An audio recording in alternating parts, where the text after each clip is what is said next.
Hello friends, എല്ലാവർക്കും മൗനരാഗത്തിലെ ഇന്നത്തെ ഒരു എപ്പിസോഡിലേക്ക് സ്വാഗതം. അങ്ങനെ പ്രകാശനെ ആശുപത്രിയിലാക്കുകയാണ് കല്യാണി. അതേപോലെ തന്നെ പ്രകാശൻ്റെ കടങ്ങളെല്ലാം വീട്ടിൽ കൊടുക്കുന്നുണ്ട്. അപ്പോൾ അതൊക്കെയാണ് ഇന്നത്തെ കഥയുടെ ഉള്ളടക്കം. അപ്പോൾ നമുക്ക് എല്ലാവർക്കും കഥയിലേക്ക് പോകാം. അങ്ങനെ കല്യാണീൻ്റെ അമ്മയും കൂടി കാണുന്ന കാഴ്ച എന്താണെന്ന് വെച്ചിട്ടുണ്ടെങ്കിൽ, രാജപ്പൻ അവൻ്റെ ആളുകളെ വിട്ടിട്ട് പ്രകാശനെ തല്ലി ചതയ്ക്കുന്നതാണ്. അപ്പോൾ വന്ന് ചോദിക്കുന്നുണ്ട്, എന്തിനാണ് ഇങ്ങനെ തല്ലി ചതയ്ക്കുന്നതെന്ന് ചോദിച്ചപ്പോൾ, എൻ്റെ കയ്യിൽ നിന്നും ഒരുപാട് കാശ് അവൻ വാങ്ങിച്ചിട്ടുണ്ട്, ഇതുവരെയായിട്ട് പലിശയൊന്നും തന്നിട്ടില്ല, അപ്പോൾ എനിക്ക് ഇങ്ങനെയൊക്കെ മുതലെടുക്കാനായിട്ട് പറ്റുള്ളൂ എന്ന് പറയാണ്. അപ്പോൾ കല്യാണി പറയുന്നുണ്ട്, അങ്ങനെ പൈസ ഒക്കെ വാങ്ങിച്ചിട്ടുണ്ടെങ്കിൽ പോലീസിൻ്റെ അടുത്ത് പോയി കംപ്ലയിൻറ്റ് കൊടുക്കണം എന്ന് പറയാണ്. അപ്പോൾ രാജപ്പൻ പറയുന്നുണ്ട്, പോലീസിൻ്റെ അടുത്ത് പോയി കംപ്ലയിൻറ്റ് കൊടുത്താലും വാദി ചിലപ്പോൾ പ്രതിയാവും, അപ്പോൾ ഞങ്ങൾ പൈസക്കാർ ഇങ്ങനെയൊക്കെയാണ് ചെയ്യുക, അവരിൽ നിന്ന് മുതലെടുക്കാനായിട്ടെന്ന് പറയണം. അങ്ങനെ ഇവൻ്റെ എല്ലൊക്കെ നുറുങ്ങി കഴിയുമ്പോൾ അവൻ ആശുപത്രിയിൽ പോയിട്ട് പൈസ ചിലവാക്കും, എനിക്ക് തരാനുള്ളത് അങ്ങനെയെങ്കിലും പോയിക്കോട്ടെ എന്ന് രാജപ്പൻ പറയണം. അങ്ങനെ അവിടെ നിന്ന് രാജപ്പനും അയാളുടെ കൂട്ടാളികളും അവിടെ നിന്ന് പോകുന്നുണ്ട്. ഈ സമയം കല്യാണിയുടെ അമ്മയും കൂടി പറയുന്നുണ്ട്, ആരെങ്കിലും ഒന്ന് പിടിച്ച് സഹായിച്ചേ എന്ന് പറഞ്ഞുകൊണ്ട് പ്രകാശനെ ഒരു ഓട്ടോയിൽ കയറ്റിയിട്ട് അവർ ആശുപത്രിയിലേക്ക് കൊണ്ടുപോവുകയാണ്. പിന്നീട് കാണിക്കുന്നത് സേനൻ്റെ മൊബൈലിലേക്ക് മെസ്സേജ് വരുന്നതാണ്. രാവിലെയും വൈകുന്നേരം നടക്കണം, ഇനിയിപ്പോൾ അസുഖങ്ങൾ ആക്രമിക്കുന്ന കാലമാണ് എന്ന് പറഞ്ഞ മെസ്സേജാണ് വരുന്നത്. മുമ്പ് വന്നിരുന്ന നമ്പർ ബ്ലോക്ക് ആക്കിയിരുന്നു, ഇപ്പോൾ പുതിയ നമ്പറിൽ നിന്നാണ് മെസ്സേജ് വന്നുകൊണ്ടിരിക്കുന്നത്. അപ്പോൾ അത് കണ്ടിട്ട് ആകെ ഇനിയിപ്പോൾ എന്താ ചെയ്ത്, ആരാണ് അയക്കുന്നത് എന്നറിയാതെ വിഷമിച്ചിരിക്കുകയാണ്. ആ സമയം അവിടേക്ക് കിരൺ വരുന്നുണ്ട്. അപ്പോൾ ചോദിക്കുന്നുണ്ട്, എന്ത് പറ്റി അച്ഛാന്ന് ചോദിച്ചപ്പോൾ, എടാ മോനെ, എനിക്ക് ആരാണെന്നറിയില്ല മെസ്സേജ് അയക്കുന്നതെന്ന് പറഞ്ഞില്ലേ, ആ നമ്പർ ഞാൻ ബ്ലോക്ക് ആക്കിയായിരുന്നു, ഇപ്പോൾ അത് വേറെ നമ്പറിൽ നിന്നും എനിക്ക് മെസ്സേജ് വന്നുകൊണ്ടിരിക്കുകയെന്ന് പറയാണ്. ആ സമയം കിരൺ പറയുന്നുണ്ട്, അപ്പോൾ അച്ഛൻ ആരോ വേണ്ടപ്പെട്ട ഒരാൾ തന്നെയാണ് ഇതൊക്കെ മെസ്സേജ് അയക്കുന്നതെന്ന് പറയാണ്. ഇനിയിപ്പോൾ അമ്മ വരുമ്പോഴേക്കും അച്ഛന് വേറെ ആരെങ്കിലുമൊക്കെ ആവുമെന്ന് ചോദിക്കുന്നുണ്ട്. എടാ മോനെ, ആയ കാലത്ത് അങ്ങനെയൊന്നും ചെയ്യാൻ നിന്നിട്ടില്ല, എന്നിട്ടാണോ ഇപ്പോൾ എന്ന് പറയണം. ഞാൻ ആഗ്രഹിക്കുന്നുണ്ട് ഈ മെസ്സേജൊക്കെ എൻ്റെ ഭാര്യ അയച്ചിരുന്നെങ്കിലോ എന്ന്, അവൾ അയക്കാതെ വേറെ വല്ലവരും അയക്കുന്നതൊന്നും കേൾക്കാൻ എനിക്ക് താല്പര്യമില്ല എന്ന് പറയണം. അതിനുശേഷം കിരൺ പറയുന്നുണ്ട്, അച്ഛ പിറന്നാളിൻ്റെ ഒരുക്കങ്ങളും കാര്യങ്ങളൊക്കെ എന്താണെന്ന് ചോദിക്കുന്നുണ്ട്. വേറൊന്നുമില്ല മോനെ, ഈ വീട്ടിലെല്ലാവരും വിളിക്കുന്നു, ഒരു നേരം ഭക്ഷണം കഴിക്കുന്നു, അത്രയേ ഉള്ളൂ എന്ന് പറയാണ്. അപ്പോൾ കിരൺ പറയുന്നുണ്ട്, ഞങ്ങൾ നേരത്തെ തന്നെ വന്നിട്ട് ഡെക്കറേഷനൊക്കെ ചെയ്യാമെന്ന് പറയാണ്. അപ്പോൾ വേണ്ട മോനെ, ഞങ്ങൾ 2 കിളവന്മാർ ഇവിടെ ഉണ്ട്, ഞങ്ങൾ തന്നെ എല്ലാ അറേഞ്ച്മെൻറ്റും ചെയ്യാമെന്ന് പറയണം. അതിനുശേഷം കിരൺ പറയുന്നുണ്ട്, കമ്പനിയുടെ കടങ്ങളെല്ലാം തീർന്നുകൊണ്ടിരിക്കുന്നുണ്ട്, ഇനിയിപ്പോൾ 2 മാസം കൊണ്ട് അതൊക്കെ പൂർണ്ണമായിട്ടും തീർക്കാവുന്നതുള്ളൂ, അതിനുശേഷം നമ്മുടെ കമ്പനി വെച്ചിട്ട് ഉയരത്തിലേക്കാണെന്ന് പറയണം. അപ്പോൾ പറയുന്നുണ്ട്, മോനെ അടുത്ത പിറന്നാളെങ്കിലും എൻ്റെ ഭാര്യ എൻ്റെ ഒപ്പം ഉണ്ടാവുമെന്ന് ചോദിക്കുന്നുണ്ട്. അച്ഛൻ ഞാൻ ഉറപ്പ് തരുന്നു, അതെന്തായാലും ഉണ്ടാകുമെന്ന് പറയാണ്. അതിനുശേഷം അവൾ MD ആയിട്ട് ആ കസേരയിൽ കൊണ്ടുപോയി ഇരുത്തണം, തൊട്ടപ്പുറത്തൊരു കസേര ഇട്ടിട്ട് എനിക്കും ഇരിക്കണമെന്ന് സേനൻ അവൻ്റെ ഒരു ആഗ്രഹം പറയുകയാണ് കിരണിൻ്റെ അടുത്ത്.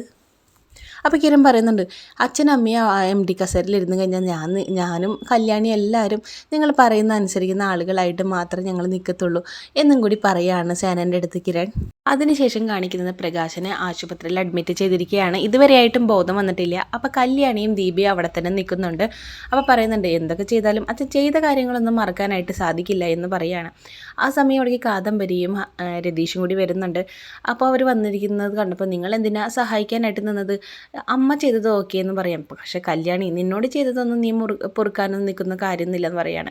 എന്ത് ചെയ്യാം, നമ്മൾ മനുഷ്യരായി പോയില്ലേ, നമ്മളിതൊക്കെ കണ്ടു കഴിഞ്ഞിട്ടുണ്ടെങ്കിൽ അത് വേണ്ടാന്ന് വെച്ചിട്ട് പോരാനായിട്ട് സാധിക്കില്ല എന്നുള്ളൊരു കാര്യം പറയുന്നുണ്ട്. എന്ത് ചെയ്തിട്ട് എന്താ കാര്യം, അയാൾക്ക് നിന്നോടുള്ളൊരു ദേഷ്യം മാറാനോ ഇപ്പോഴും മനസ്സ് മാറ്റാനോ ഒന്നും അയാൾ തയ്യാറാവില്ല എന്ന് പറയാണ്.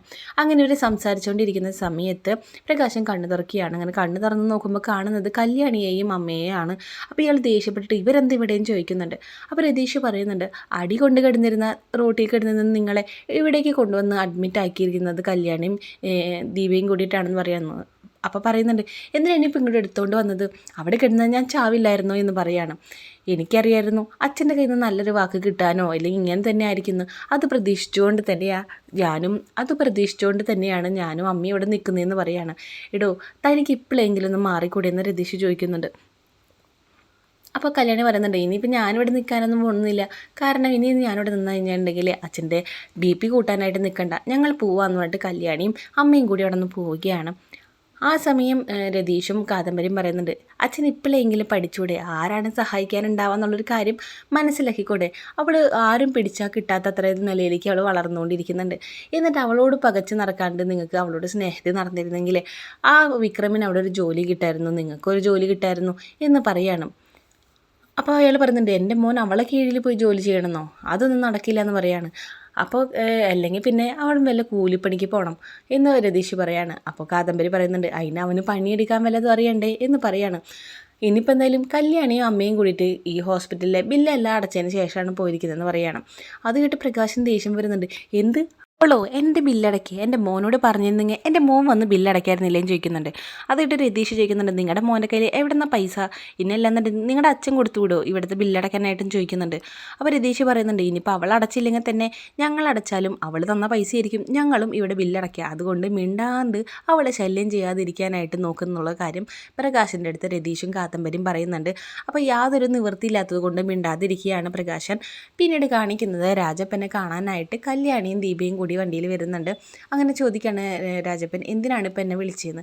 അത് പിന്നെ അച്ഛൻ തരാനുള്ള പൈസയുടെ പലിശയും മുഴുവൻ തുകയും ഇതിലുണ്ട് എന്ന് പറയാണ്. അപ്പോൾ രാജപ്പൻ വേഗം തന്നെ തന്നിരിക്കുന്ന ആ ഒരു പൊതി തുറന്ന് നോക്കുകയാണ്. അപ്പോൾ അതിൽ 11 ലക്ഷം രൂപയാണ് കൊടുത്തിരിക്കുന്നത്.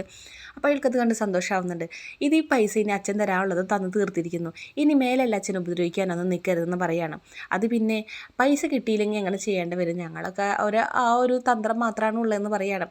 നിങ്ങൾക്ക് ഈ പൈസ കിട്ടിക്കഴിഞ്ഞാൽ തല്ലിയത് നിങ്ങൾക്ക് തിരിച്ചെടുക്കാനായിട്ട് പറ്റില്ലല്ലോ എന്നും കൂടി പറയണം. അപ്പോൾ പ്രകാശൻ്റെ കാര്യം പറയുന്നുണ്ട് ഇനി അച്ഛനെ ഇതും പറഞ്ഞ് ശല്യം ചെയ്യാനായിട്ട് നിൽക്കണ്ട എന്നുള്ളൊരു കാര്യം കൂടി പറയുന്നുണ്ട്. അപ്പോൾ അത് കഴിഞ്ഞിട്ട് രാജപ്പനോട് പറയുന്നുണ്ട് അച്ഛനിപ്പോൾ ഇങ്ങനെ ഇരുന്ന് കുറ്റപ്പെടുത്തേണ്ട കാര്യമൊന്നുമില്ല, കാരണം നിങ്ങളും അത്ര നല്ലവനൊന്നല്ല എന്നുള്ള കാര്യം എനിക്കറിയാം.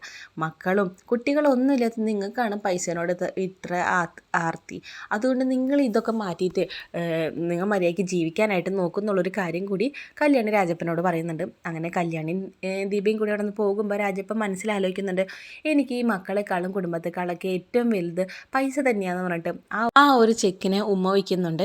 പിന്നീട് കാണിക്കുന്നത് കല്യാണി അമ്മയും കൂടി വീട്ടിലേക്ക് വരികയാണ്. അപ്പോൾ അവിടേക്ക് കിരൺ വരുന്നുണ്ട്, എന്നാൽ ചോദിക്കുന്നുണ്ട് ചെക്ക് കൊടുത്തോന്ന് ചോദിക്കുന്നുണ്ട്. അപ്പോൾ കൊടുത്തു എന്ന് പറയാണ് കല്യാണി. അതിൻ്റെ ഒന്നും ആവശ്യം ഉണ്ടായിരുന്നില്ല, എനിക്കും വലിയ താല്പര്യമൊന്നും ഉണ്ടായിരുന്നില്ല, പക്ഷെ നീ പറഞ്ഞുകൊണ്ട് മാത്രമാണെന്ന് പറയാണ്.